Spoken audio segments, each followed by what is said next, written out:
right, here is a giant video review for, hopefully not super giant in lengthwise, but of Planet X's new PX-C04. And I'm not sure if it's CACUS or CACUS or CACUS. I'm going to say CACUS. It just seems, I don't know, less dirty somehow. I don't know. CACUS is what we'll call it, but it's CACUS. It is available at most retailers now. Mine came from TF Source. But it's just a really nice, big, hefty version of Nick's design from IDW, early IDW, Grimlock from... It's not more than meets the eye version. He had some refinement since then. It's more of a Spotlight, Shockwave, Maximum Dinobots Grimlock. But very big and impressive. You can see quite hefty, very posable. The tail can go up and down here on these hinges and can wiggle both ways, and each of these smaller hinges at the back can move up and down. So just some nice posability in the tail.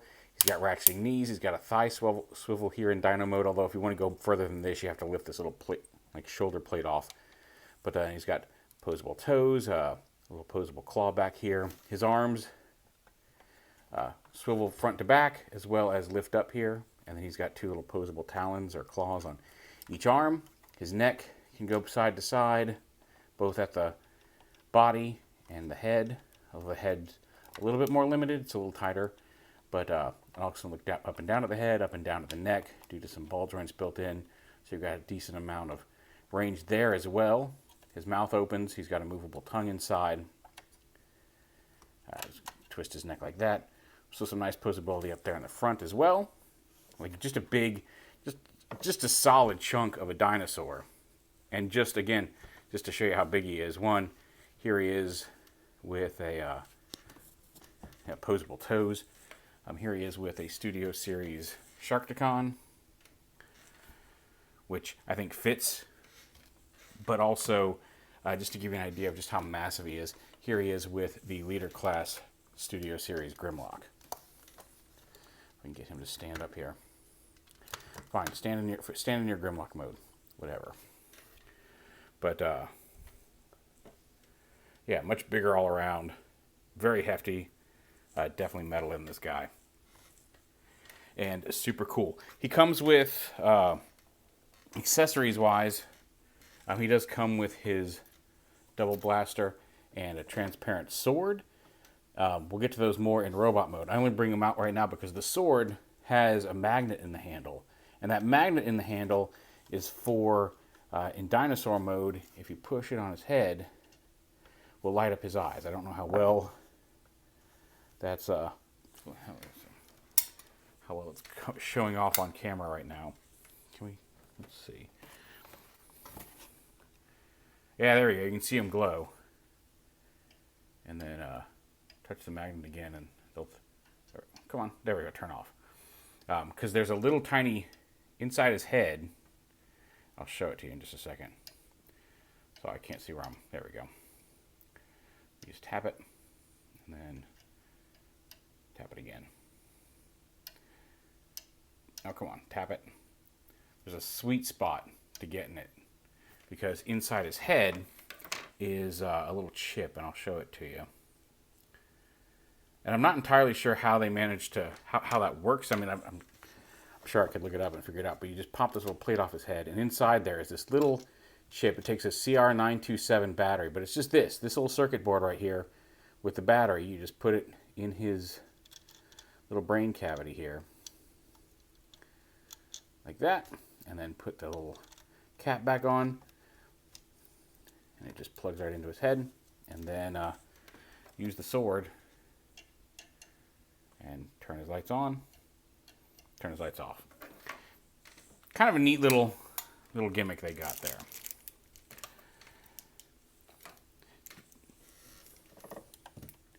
So yeah, so there he is in dyno mode. Very cool. Now it's Planet X, and I just don't. They just don't really seem to have a great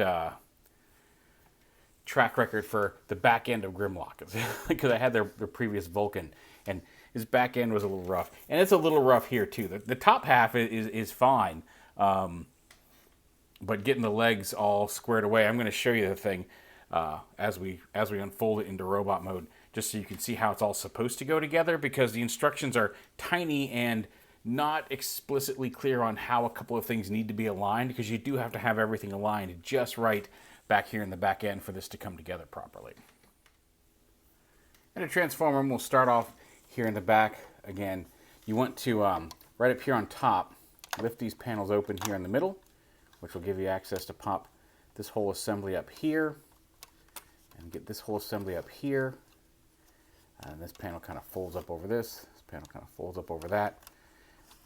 We'll get those out of the way for the rest of the transformation. Once that's done, right here behind the leg, and you can bring the leg down a little bit here on this rotational joint here. These pieces right here unclip, and that's going to free the whole back end assembly off of here. You kind of want to get the legs as far out of the way as you can. And again, this joint moves up and around like this in the groove. And you can kind of see it in there. It folds.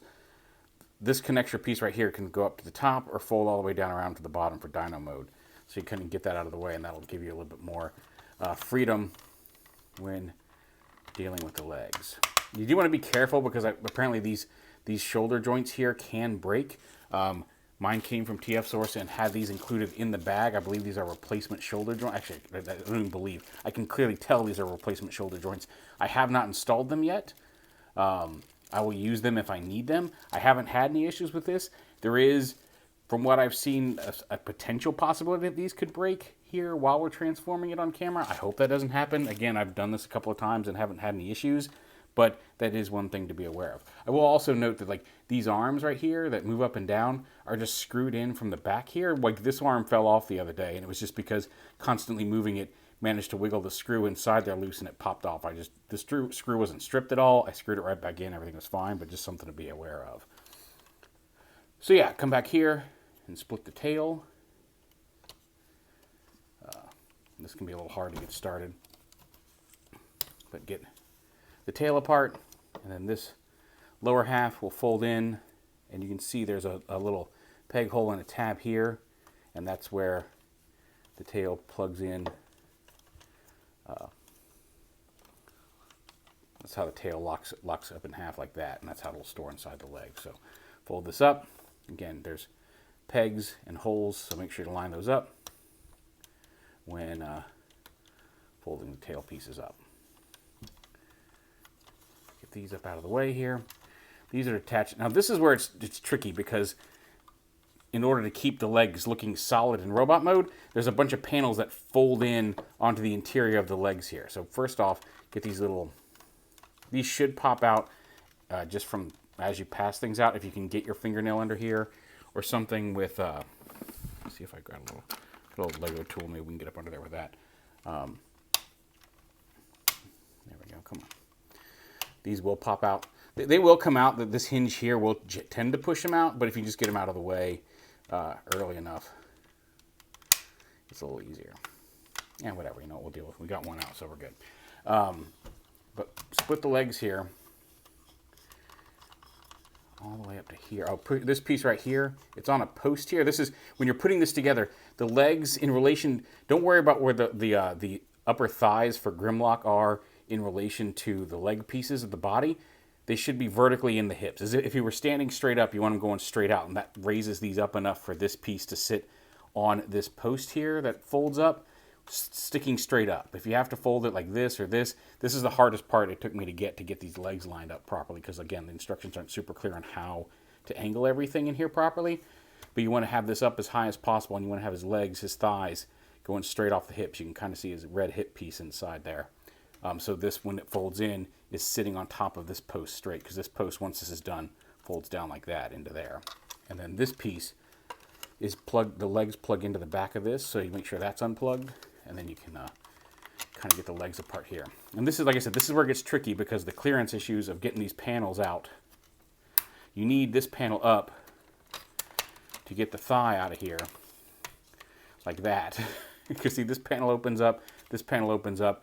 This knee needs to come out, because this is also going to lock the leg in place when you get to robot mode.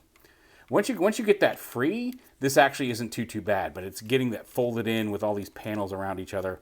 And once you get one leg out, it's usually not too difficult.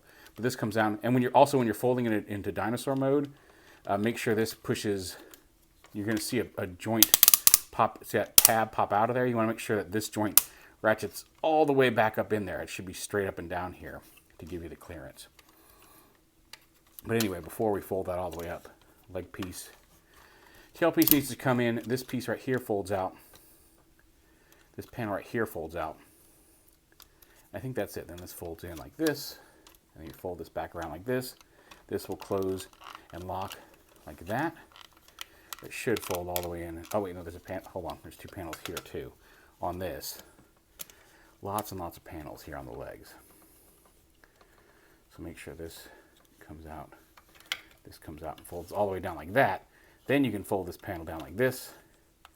This panel, it should tab in here. And this panel will fold up to close the foot. I'll bring his, right, also his toe comes out like that. This panel goes up and fills in that space. Something is not, oh, this, there we go. This comes up like this. You want this to be straight because this panel should tab into this panel right here. And then this panel, it looks like it's supposed to, oh, there we go. That did it. It's hard because there's nothing directly behind this. Tabbing this in, sometimes this will just kind of flex and won't tab. And if it doesn't, it's fine, but it should. And then bring the leg up. And then right here, this comes up and this piece we flipped out earlier tabs right in the back of here to lock the knee in place, and that's one leg done. And now we just do the same over here. Like I said, once you get past that, the last step going to dinosaur mode where you get the we have to fold these legs around each other to come together in the middle, and the first step of getting them loose, it's generally not too difficult. Make sure this clearance here. Come on. He says as he has trouble doing it. There we go. So yeah, bring this all the way up like that, and even a little in there, but then fold it down this way. And down here, and again, pop that up there. Open this up. Open this panel here. And this panel here. Bring this panel out of the leg. Fold it flat. Flip his toe down like that. Fold this up. Fold the tail in, fold it, rotate it around, and fold it into the cavity here. Oh, there we go. Close that up. Oh, forgot to flip this panel out first. Oh, come on. Okay, fine. We'll just move you however we want. You can't stop me. Anyway, tab this in here. Again, make sure that folds straight like that. Tab everything together. Oh, actually tabbed them together pretty well too. Lock that in place. And the legs are done. I've got a little scuff mark there. Actually, it just rubbed right off. That was just where it probably rubbed when I was trying to get something else straightened in dinosaur mode. But yeah, you want to make sure for dinosaur mode that the thighs are, when you're transforming it, are basically in relation to this, straight up like that, as if you were standing straight. Because again, the instructions make it look like maybe this needs to be a 10-degree angle, and it does not. The upper half is more traditionally, you know what you're getting with Grimlock. That you got the shoulders here, and again, you may want to bring that shoulder ratchet down here, and then rotate it there, just to give you some clearance, because this is, and again, this is one of the issues that I have. There's a few places where even when you get things lined up optimally, you're going to kind of have to force pieces past each other. And nothing's so dangerous where I'm scared about it, but you do still have to do it. Now right here, you can see this little joint is pegged in between these two panels. But more importantly, these gold pieces, you can see there's a hinge right here. Holding this down a little low. Because they tab in, the gold pieces are on each half, and they also tab in just above this chest plate. So you kind of have to, so you can see if I pushed it, now there's a gap there. You get to untab it from the body, and that can be it can take a little work. See if I can get my little Lego thing out again and get under there. There we go. Yeah, so you got to make sure that that untabs first. Here's that hinge. And once that untabs, you see the head falls back. This piece right here folds down onto the waist, folds up onto the waist. This piece folds in, and then this collapses just kind of up to form a back plate. This actually just came out of the hinge there, but it's just, you can see it's just a swivel hinge. That actually came out when I was transforming them last night, and I don't think I got it all the way back in there, but anyway. So that just sits there on his back like that. And then up here, you got your standard kind of Grimlock transformation. Open up these panels. Get the arms out of the way here. These panels that locked into the back fold up and into here. Let me fix this camera because now that I think the camera's been leaning back a little further and further as I've been shooting. On top of the fact that it's just, come on, lock into place. There we go. But yeah, see, he's got a couple little side panels to his head that come up. This comes up, fold the arms. However you want to store him on his back, in much the way you do with many Grimlocks. This little hinge piece right here for the neck just folds up into the head, like this. The backpack comes in. Oh, did I not lock that knee in place? There we go. And it just pegs into the back here. Right up here like that.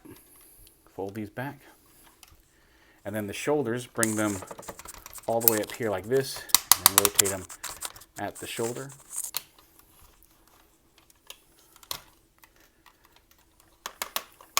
Up all the way up. Like that. The head just kind of hangs here on the back. There's a hinge here. You can kind of hang it however you want. And then undo, lift up the shoulder guards, and that'll give you the clearance to turn the arm around like that. And same over here. There's come on, you. This one really tabs in. There's two tabs on here that, come on, you. It also don't help that I don't have a great angle on this. Again, Lego spudger. Come on. Holy crud. There we go. Yeah, see, that one's really tight. It's just a couple pegs that peg in there. That one, that's the most fight that one's given me. And you can rotate that around, and these can kind of just sit loosely on the arms here in robot mode. Why are you out here and not closer to the shoulder? I don't know. Wait, no, like that's right, that's right. Backpack. Come on, don't fight me here, buddy. Oh, that's because I'm not pushing something all the way in.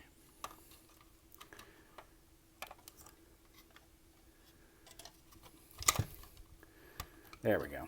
I wasn't getting those posts all the way into his back. That'll do it every time. These fold up to the back of his forearms.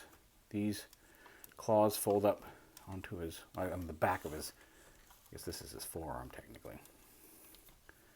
And then his hands are right in here, and they can be a little bit of a pain to fold in and get out just because of getting a grip on them.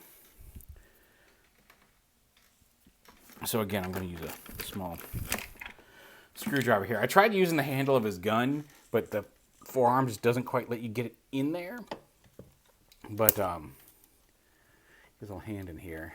But if you go in through like as if you were holding something, you can kind of pry his hand out. Although now it doesn't want to. Come on. Oh, it's because the finger got stuck up in there. Well, you know what? We can.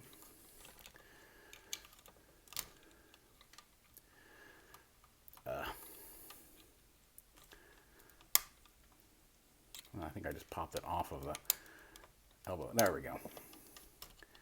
Yeah, that's my biggest issue with this guy is that, one, his hands are hard to get out of here. And there is on the back of his hand, you can see there's like a little ridge here that, like right here, there's like a little ridge on the joint that does kind of from the back stick out, but you can't get anything up in there to really get a leverage on it. And I wish there was some little tab here that you could get a grip to kind of push this out, because it's just that first little bit of range getting the fist out. Once you have, do not lock that knee in place. There we go. Because once you get like even that first knuckle past this ridge, it comes right out. It's just a matter of getting it started. So see if we can't do this a little bit more gently this time. Yeah, see, because now I've got it. And once you get like one finger past there, you can kind of leverage it out of it. Well, now, yeah, there we go. And once you get just something you can grab onto, it's usually not too hard to get it out. Although now he's, again, proving me wrong here. Come on. There we go. I have found it helps to give it a little twist as it comes out. However you grab it, I've used some soft pliers, not soft pliers, small pliers as well. I don't know why this is sticking out so far. There we go. There's a sliding hinge there. But there he is in his robot mode. He does come with one of the things, like he has the sword and the gun, which we will show off. He does come with an extra set of hands. The red hands are the extra set of hands. He comes with these black hands attached. I went for the red hands for the comic, and like when I first saw pictures of this guy, I'm like, why are they giving him the red hands? The black hand looks so much better. And now that I have him in hand, I'm probably going to leave the red hands on him. It's just one of those things. It just gives him a little bit more pop of color. But to swap the hands out, you can see there's a little clip right here. And you should just be able to pop this off of here. But you can see like the clip's up here, but the swivel is actually back here. And I have not found a way, like, I can pop them off, but I do see what looks like a stress mark there.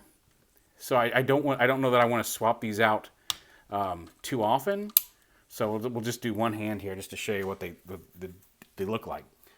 But yeah, the black hands just kind of disappear into the end of the arm, and I think the red pops a little better. But it's entirely up to you. Like I said, I just wouldn't change them out too often because they don't always pull straight out. And I have, in trying to wiggle them out, there's a very small stress mark. I'm not worried about it breaking as long as I'm careful with it. Like, it's not cracked or anything. It just started to stress a little bit. And it's hard to get a grip to wiggle them off. But yeah, so he's got fully posable fingers, a wrist swivel, a little bit of up and down there. He's got little grooves on his hands and on the weapons, so he holds them fairly well. I get him in his hand, and then wrap the fingers around him before you pop it off with a little tab. And he actually holds them pretty well. So there's his gun, there's his sword,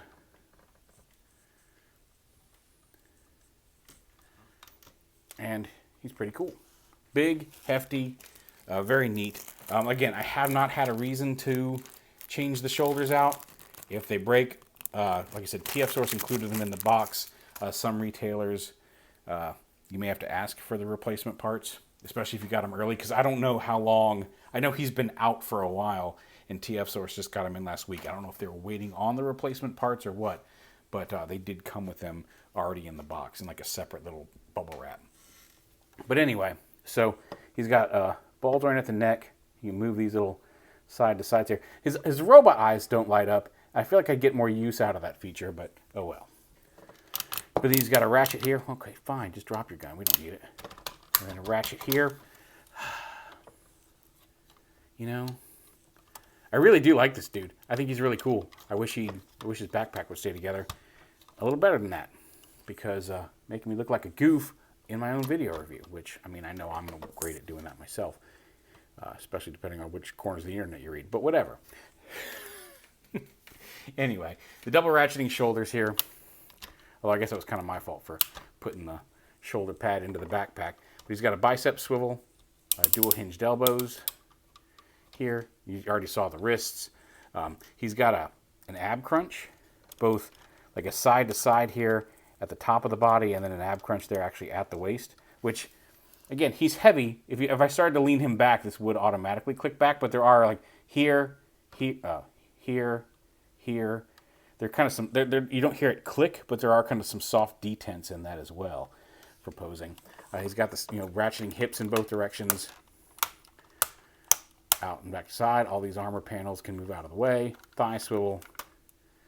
He does have a dual hinge, and like that. That is not where like there's a hard ratcheting hinge. That's just a little piece of armor that is just friction held on.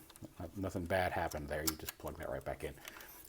The actual knee is honestly almost too tight for this tab right here, so you kind of want to support it when you're moving it back, but very solid knee. And then the toes themselves are on a forward and back and side to side swivel, so you can have them flat if you have the legs spread apart. There we go. But all in all, a very nice, big, beefy version of Maximum Dinobot's Grimlock. And again, when I say big and beefy, here he is again with the Sharkticon. He's got a lot of die cast in him.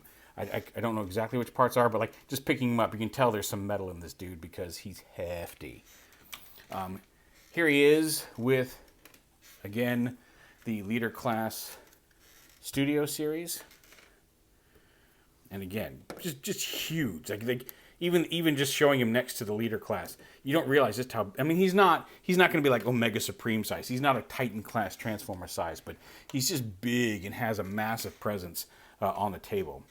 And then here he is with Masterpiece Thundercracker. If you were curious about that, I just happen to have him sitting around, so why not? But yeah, all in all, I'm very happy with him. I have seen people complaining about the shoulders. They automatically shipped with replacement shoulders for a reason. I have not had any issues with mine, but I would recommend being careful with it. I've seen enough reports that it's weak, and again, the company itself included replacement parts, which means they're probably aware that it's an issue, so do be careful with that. But depending on where you get it from, you should get replacement parts, or if they don't come with it, they are available, and you can get fixes for the shoulder. So yeah, some frustration. Like I wish the instructions were a little bigger or more specific, especially when it comes to that back end. That's where I really have the problem with him, or had problems with him the first time I transformed him, just getting everything lined up right. Once you know how that process works, it's not super difficult, with the exception of that last step, getting those legs together in dyno mode, and that first step, splitting them to get those panels to open up in a way that they're not just constantly digging into each other, but allowing you to get those legs open. Because once you get one leg open and flipped out, it's fine from there. But yeah, he's big, he's cool. I think they've teased Sludge. I believe that was in one of the third-party panel slides I've seen. So hopefully we'll get. I would love to see all of them in this style, but even if not, this Grimlock is very, very cool. But there is CACUS, Planet X PX-C04. Yeah, very cool.